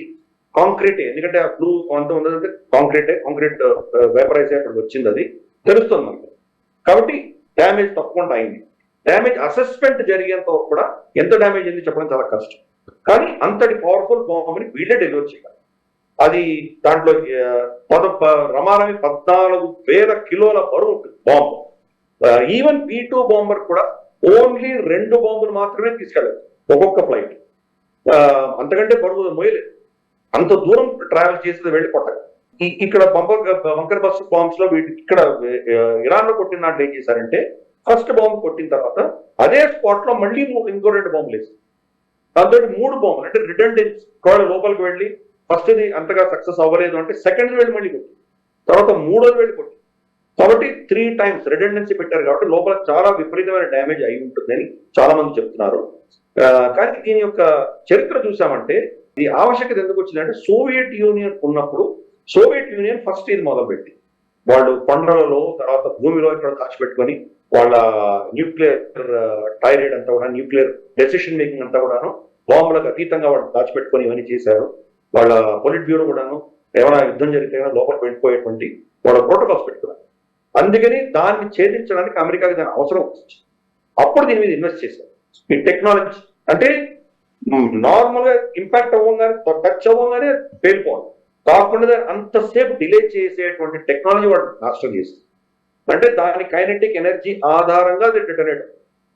దీంట్లో 80% ఆ కేసింగ్ బరువే ఉంటుంది. అంటే ఏదైతే బాంబు ఉందో బాంబులో ఓన్లీ మెటల్ ఉంటుంది. ఆ మెటల్ బరువు, ఆ స్పీడ్ అంత ఆల్మోస్ట్ మ్యాక్ 1 స్పీడ్ లో వస్తుంది. ఆ స్పీడ్ లో వచ్చి దీని వెనకాల మనకు ఇగ్నిషన్ ఏమి ఉండదు. మామూలుగా మిసైల్స్ కి వెనకాల మనం చూస్తాం, వెనకాల మంట ఉంటుంది. దీనికి మంట ఉండదు. ఓన్లీ ఆ గురుత్వాకర్షణ శక్తి వాడు ఏ యాంగిల్ కొడుతున్నారో ఆ యాంగిల్ లో వస్తుంది. మిడర్ కావాలంటే దానికి ఫ్లాప్స్ ఉంటాయి. ఫ్లాప్స్ దాన్ని మానిటర్ చేయడానికి, ఎగ్జాక్ట్ గా ఏ లొకేషన్ లో వెళ్ళి కొట్టడానికి, దాన్ని ఇది చేయడానికి మాత్రం పనిచేస్తుంది. లోపల జీపీఎస్ సిస్టమ్ ఉంటుంది కాబట్టి అది లొకేషన్ సీక్ చేసుకొని వెళ్ళిపోతుంది. వర్టికల్ ఫాలో ఉంటుంది. వర్టికల్ ఫాలో వెళ్ళి కొడితే అది వెళ్ళి పెద్ద కన్నం చేసుకొని లోపలికి వెళ్ళి అక్కడ డెటనేట్. సో ఇటువంటివి భారతదేశంలో మన దగ్గర అంతటి బాంబులు లేవు. మన దగ్గర ఎస్పెషల్లీ స్పైస్ లాంటివి మనం ఇజ్రాయల్ ఎంచుకున్నాము. ఇజ్రాయల్ దగ్గర కొంత ఇంత జీబీయూ 57 లాంటిది లేకపోవచ్చు, కానీ అంతకంటే తక్కువ జీబీయూ 130 లాంటి వాటిని వాడి నఫ్రుల్లాని అటువంటి వాళ్ళని చంపారు వాళ్ళు. భారతదేశంలో కూడా మనం వాళ్ళ దగ్గర స్పైస్ ఇటువంటి కొన్నాము. బాలాకోట్ లో చూసాం. బాలాకోట్ లో దాడి చేసినప్పుడు శాటిలైట్ ఇమేజ్, నెక్స్ట్ డే మనం శాటిలైట్ ఇమేజ్ లో చిన్న హోల్ మాత్రం కనిపించింది. బిల్డింగ్ ఏం డ్యామేజ్ అవ్వలేదు. ఏమైంది? అది మామూలుగా ఇంపాక్ట్ అవగానే పేలిపోయాడు. దాని సీలింగ్ అంతా కూడా పేలిపోయాడు. అలా తీసుకెళ్ళి అన్నం పొడుచుకొని లోపలికి వెళ్ళి 3 అంతస్తులు లోపలికి వెళ్ళి 3వ అంతస్తులో డెటరేట్. అప్పుడు ఏమన్నారు, పాకిస్తాన్ ఏమైంది, అక్కడ ఒక తెల్ల టార్పాలిన్ కప్పేశారు, తర్వాత సిమెంట్ వేసి దాన్ని పూర్తి చేశారు. తర్వాత వచ్చిన శాటిలైట్ మీద తప్పలేదు, మీరేమో కాకులని చెట్లని కొట్టిపోయారని చెప్పి వాళ్ళు ఏదో స్టేట్మెంట్ ఇచ్చారు. ఇప్పుడు మళ్ళీ అదే బాంబు మనం అదే తరహాగా మనం ఇక్కడ కొట్టాం. ఇక్కడ బహావల్పూర్ లో కొట్టాం. జైషే మహమ్మద్ హెడ్ క్వార్టర్స్ మనం మద్రసే షుబానల్లా దాని మీద కొట్టాం. మనం శాటిలైట్ ఇమేజ్ లో ఆ 3 గుంబట్లు మాత్రం డ్యామేజ్ అయ్యేట్టు కనిపిస్తుంది. కానీ కింద లోపల ఫోటోస్ వాళ్ళే ఫోటోలు తీసి పంపించారు. పాకిస్తాన్ నుంచి మన ఫోటోలు వచ్చింది. అది లోపలికి వెళ్ళిన తర్వాత సీలింగ్ ఏం అవ్వలేదు, ప్రూఫ్ ఏం అవ్వలేదు, కానీ లోపల వెళ్ళి మొత్తం 3 అంతస్తులు డ్యామేజ్ అయ్యింది, తేలిపోయింది. అంటే అంత లోపలికి వెళ్ళి కొట్టగలరు. సరే, అఫ్ కోర్స్ ఇది బిల్డింగ్ కాంక్రీట్ చాలా చిన్నగా ఉంటుంది, దాని యొక్క విడ్త్ ఎక్కువ ఉండదు కాబట్టి ఈజీగా పెనిట్రేట్ చేయలేదు. కానీ భూమి లోపల వాళ్ళు న్యూక్లియర్ మెటీరియల్ దాచుకోవడానికి పెట్టినటువంటి ఒక ఏదైతే ఫ్లోర్స్ ఉంటాయో కాంక్రీట్ చాలా తిక్కుగా ఉంటుంది. 1, 2, 3 అడుగులు థిక్నెస్ వాళ్ళు దాని రూపులు పెట్టుకుంటారు. అటువంటిది ఇంకా లోపల. కాబట్టి అంత లోపల దాచిపెట్టి దాన్ని ప్రొటెక్ట్ చేసేటువంటి ప్రయత్నం వాళ్ళు చేశారు. అమెరికా చేసింది 3 ప్రాంతాల్లో కొట్టింది. 1 గంటలో వాళ్ళది అయిపోయింది. అంటే ఇజ్రాయెల్ చేయగలిగినంత చేసింది. దాని నెక్స్ట్ చిన్న కొసమేరకు వీళ్ళు ఇచ్చారు. దాంతో ఇజ్రాయెల్ ఆట కథం అయిపోయింది. కాబట్టి ఈ బంకర్ బస్టర్ బాంబ్స్ అని ఎంత క్రూషియలో మనం అర్థం చేసుకుంటాం. ఈ యొక్క యుద్ధాన్ని చూసి మా శత్రువు కూడా ఆ దిశగా ప్రయత్నాలు చేస్తారు. ఒకటి, బంకర్లు పెట్టుకునే ప్రయత్నం చేస్తారు. ఎందుకంటే మన దగ్గర అంత శక్తి లేదు కాబట్టి. బంకర్ బస్టర్ బాంబు కొట్టడానికి ప్రతిసారి అమెరికా అందరి దగ్గరికి రాదు కదా, అందరి సాయం రాదు కదా. కాబట్టి ముందర అది చూస్తారు. ఎక్కడో భూమి లోపల వాళ్ళు తవ్వుకొని అక్కడ వాళ్ళు న్యూక్లియర్ టెక్నాలజీ అని పెట్టుకునేటువంటి ప్రయత్నాలు మన శత్రు దేశాలు చేస్తాయి. 2, మన మీద దాడి చేయడానికి, మన మీద బంకర్ బస్టర్ లాంటి టెక్నాలజీ తయారు చేయడానికి వాళ్ళు కూడా ప్రయత్నం చేస్తారు. Especially China. ఎందుకంటే మనకు తెలుసు B-2 బాంబర్స్ కి సంబంధించినటువంటి ఈ స్టెల్త్, దానికి డిజైన్స్, టెక్నాలజీ అంతా కూడాను భారత మూలాల నుంచి వెళ్ళినటువంటి ఒక సైంటిస్ట్ దీని మీద దీనిలో ఉన్నటువంటి ఒక సీనియర్ సైంటిస్ట్ చైనాకి ఆ సీక్రెట్స్ అన్ని అమ్మాడు పైసలు తీసుకుని. కాబట్టి అటువంటిది ఈ బంకర్ బస్టర్ బాంబ్ తయారు చేసినటువంటి టీంలో ఎవరి దగ్గర నుంచి వాళ్ళు లీక్ చేసుకుంటారు, రివర్స్ ఇంజనీరింగ్ చేసుకుంటారు, ఏదో చేస్తారు వాళ్ళు. దాని ఆధారంగా ఇరాన్ నుంచి శకలాలు తీసుకుని వాళ్ళు రివర్స్ ఇంజనీరింగ్ చేస్తారు. రివర్స్ ఇంజనీరింగ్ ఎక్కడేం మిగలదు. బేసిక్ గా దాని మెటీరియల్ మెటల్ నుంచి అది ఎటువంటి మెటల్స్ వాడారు, ఇటువంటి కొన్ని పారామీటర్స్ దొరుకుతాయి చేసి చైనా కూడా తయారు చేసేటువంటి ప్రమాదం. కాబట్టి ఈ బంకర్ బస్టర్ బాంబ్స్ అన్నది ఇప్పుడు సడన్గా కొత్త మనం చూసాము. ఇది ఈ ఇజ్రాయెల్ ఇరాన్ యుద్ధంలో అన్ని దేశాలు కూడా దీనికోసం పాటుపడతాయి. భారతదేశం కూడా మన DRDO వీటి కూడా దాని దిశగా ప్రయత్నాలు చేస్తారు. తప్పకుండా మనం చేస్తాము. ఎందుకంటే మన శత్రువు ఊరుకోని ఉండడు కదా. కాబట్టి ఇవంతా కూడా రాబోయే రోజుల్లో అన్ని యుద్ధాల నుంచి నేర్చుకుంటున్నాము. అదే దిశగా ఈ వెపన్ ఏదైతే అమెరికా వాడిందో ఆ అస్త్రాన్ని కూడా మనం చూసి నేర్చుకుంటాం. ఒక్క MOAB ఏదైతే మనం ఇందాక చెప్పానో, massive ordnance blast, air blast ఏదైతే ఉందో అది భూమి కంటే పైన డెటనేట్ అయినప్పుడు ఏమవుతుందంటే ఆఫ్ఘనిస్తాన్ లో వాడేది ఆ ప్రాంతం అంతా ఉన్నటువంటి ఆక్సిజన్ ని లాగేస్తుంది. ఆక్సిజన్ లాగేసరికి ఊపిరి లేకుండా చచ్చిపోతారు. ఒక్కటే క్షణంలో అందరి ప్రాణాలు వాళ్ళు నిజంగా శరీరానికి ఏమవుతుంది, కాలిపోతారా అని పక్కన ఊపిరి తీసుకోలేదు. ఆ ఆక్సిజన్ సడన్ గా అక్కడ గాలి అంతా ఆ ఇంపాక్ట్ దాంతో చనిపోతారు. అంటే న్యూక్లియర్ బాంబు కంటే నెక్స్ట్ లెవెల్. న్యూక్లియర్ అటాక్ కాదు కానీ అంత ప్రభావితం ప్రభావం చూపించగలిగినటువంటి అస్త్రం ఇది. కాబట్టి ఈ రెండింటిలో కన్ఫ్యూజన్ చాలా మంది. మదర్ ఆఫ్ ఆల్ బాంబ్స్ అని చెప్పి చాలా టీవీ ఛానల్స్ చెప్తున్నారు. మదర్ ఆఫ్ ఆల్ బాంబ్స్ కాదు వీడు కొట్టింది మ్యాసివ్ ఆర్డినెన్స్ పెనిట్రేటర్, MOP కొట్టారు, MOAB కాదు. అది మనం అర్థం చేసుకోవాలి. Right sir, thank you very much. ఎప్పట్లా ఎంతో వాల్యుబుల్ ఇన్ఫర్మేషన్ నేషనల్ స్టాప్ ప్రేక్షకులకు ఇచ్చారు. Thank you very much sir. చూసారు కదా, ఇది ఇవాళ డిఫెన్స్ రౌండప్. ఇవాళ డిఫెన్స్ రౌండప్ ఎలా అనిపించిందో కామెంట్స్ రూపంలో మాకు తెలియజేయండి. అలాగే నేషనల్ స్టాప్ ఛానల్ని సబ్స్క్రైబ్ చేసుకోండి, వీడియోస్ని లైక్ చేయండి, 10 మందికి షేర్ చేయండి. వచ్చే వారం మరో డిఫెన్స్ రౌండప్ ఎపిసోడ్తో మళ్ళీ కలుసుకుందాం. నమస్తే. ఈ వీడియో మీకు నచ్చినట్టయితే లైక్ చేయండి, 10 మందికి షేర్ చేయండి. అలాగే కామెంట్ల రూపంలో మీ అభిప్రాయాలను మాతో పంచుకోండి. Nationalist hub group of channels ను సబ్స్క్రైబ్ చేసుకుని తెలుగునాట జాతీయవాద జర్నలిజాన్ని ప్రోత్సహించండి. ఈ వీడియో కింద ఉన్న బెల్ ఐకాన్ పై క్లిక్ చేయడం మర్చిపోవద్దు.